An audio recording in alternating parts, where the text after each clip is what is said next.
Today's information is going to focus on how revolutions like the American Revolution, the French Revolution, the Haitian Revolution eventually spread and impacted other parts of Europe.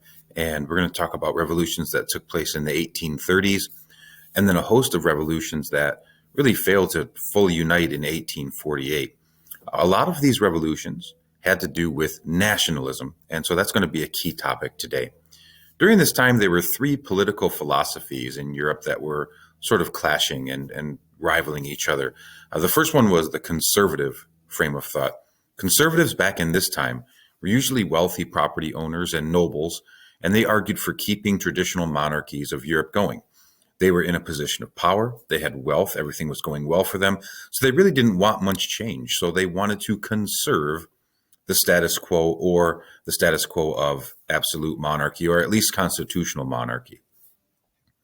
Liberal, on the other hand, at that time, mostly middle-class business leaders, merchants, they wanted to give more power to elected parliaments. However, only the educated and landowners had the right to vote at this time. So the scope was a little bit more limited there as to who could actually have power. Next is radical. Radicals wanted drastic change. They wanted to extend democracy for all people. They wanted to get rid of monarchy. And they believed in the ideals of the French Revolution. As, by the way, we will see in France, all of the things that the revolution fought for are kind of reversed, and they actually go back to absolute monarchy in the 1800s. Let's take a look at Roman numeral number 2, and we will talk about nationalism and its development. Nationalism is primarily the belief that people's greatest loyalty should be to a nation of people who share a common culture and history. They don't believe that the loyalty should be to a king, but rather to the state. Therefore, a nation state is one that practices nationalistic beliefs, but also has its own independent government. During this time in 1815, France, England, and Spain could be considered nation states. Nationalism was accepted throughout Europe, mostly by liberals and radicals. Let's go ahead and take a look at a key chart that talks about nationalism. Okay, so nationalism was not very well known or widespread until the 1800s. The rise of nationalism is actually tied to the spread of democratic ideas and, of course, the growth of an educated middle class. People wanted to decide how they were governed instead of having monarchs impose government on them.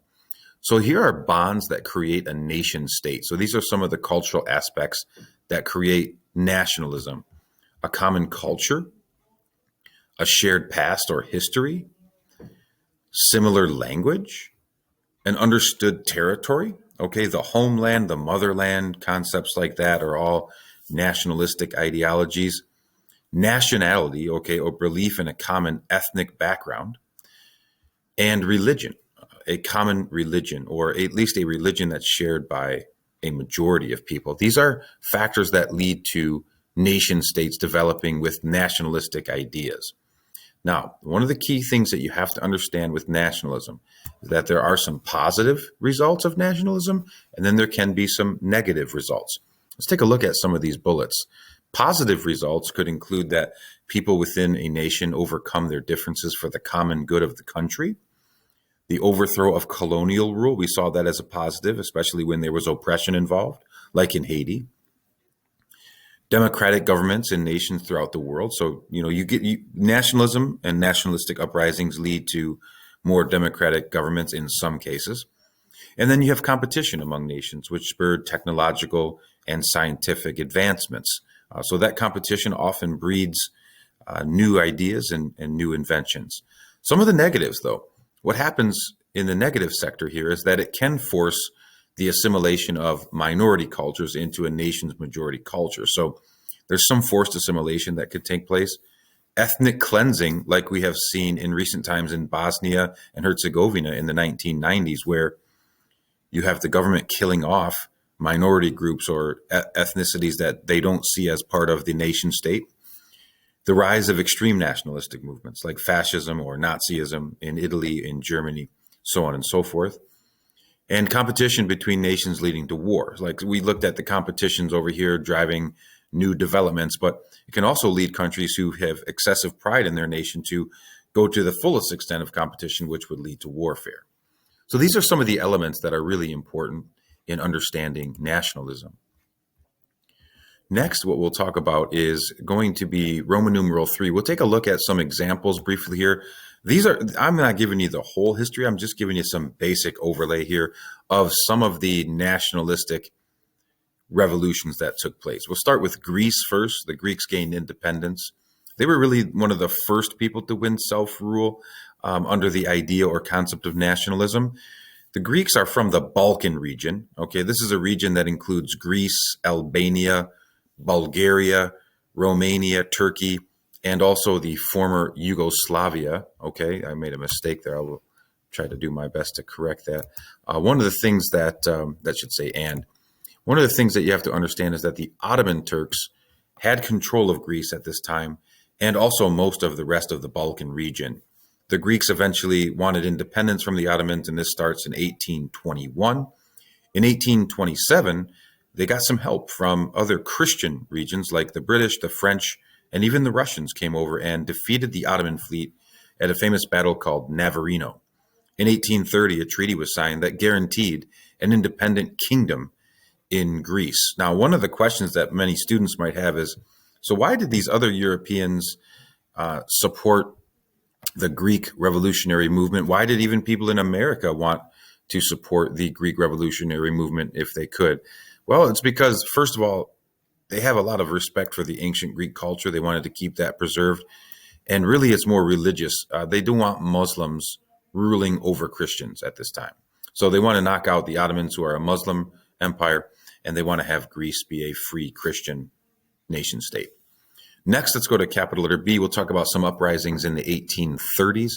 In the 1830s, liberals and nationalists throughout Europe were openly rebelling against conservative king governments. Belgium declared independence from the Dutch. Italy united into many separate states under nationalism. They came together. Okay. Poland sought independence from Russia in 1830. All of these rebellions, though, were suppressed in the end by conservative governments and, of course, their armies. However, the old order of absolute and constitutional monarchy in Europe was starting to fade by the 1830s. So what I'm saying to you here, the big picture, there were revolutions.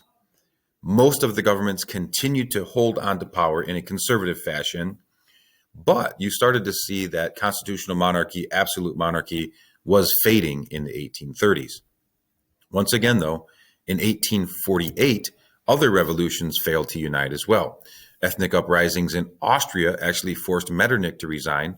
Revolts also occurred in Hungary and the Czech Republic, but even still, these revolts, while they had some success, were eventually suppressed by 1849. Let's take a look at what's going on in the roller coaster ride of what was French history during this time period. We're going to have a return to monarchy, which goes against everything that the Revolutionary War in France was fought over. In 1830, the French King Charles X actually tried to return France to an absolute monarchy. The French people riot over this, and Charles had to escape to Great Britain. He was eventually replaced by Louis Philippe, who was a liberal leader. Then we get into the Third Republic. This is France's third stab or chance at creating a republic form of government. In 1848, after an 18-year period of rule, Louis Philippe was removed by another Paris mob. The mob forcefully established a republic, but radical groups that were in the mob then split into two factions. One faction or group wanted political reform, whereas the other wanted social and economic reform. These two groups began battling it out again like a revolution in the streets of Paris. These crazy fights and stints of violence caused the French people to select a more moderate viewpoint. Another new constitution was drafted in France that ensured a parliament and a strong president that would be elected by the people. The person who they elect in one of their first votes was going to be Louis Napoleon. He is the nephew of Napoleon Bonaparte, and he won the presidential election here after these Paris mobs. He later took the name of Emperor Napoleon III by declaring himself that position, like his uncle did. This gave him more power than he was originally appointed with, and the people of France accepted this change because he brought about peace. Some of the things that he accomplished were the construction of railroads, the encouragement of industrialization, And he also created a public works program. It was kind of like a community service situation where people would get paid to work on roads, railroads, bridges, and other infrastructure projects. Unemployment under Louis Napoleon decreased, and the French actually experienced some prosperity under the leadership of Louis Napoleon.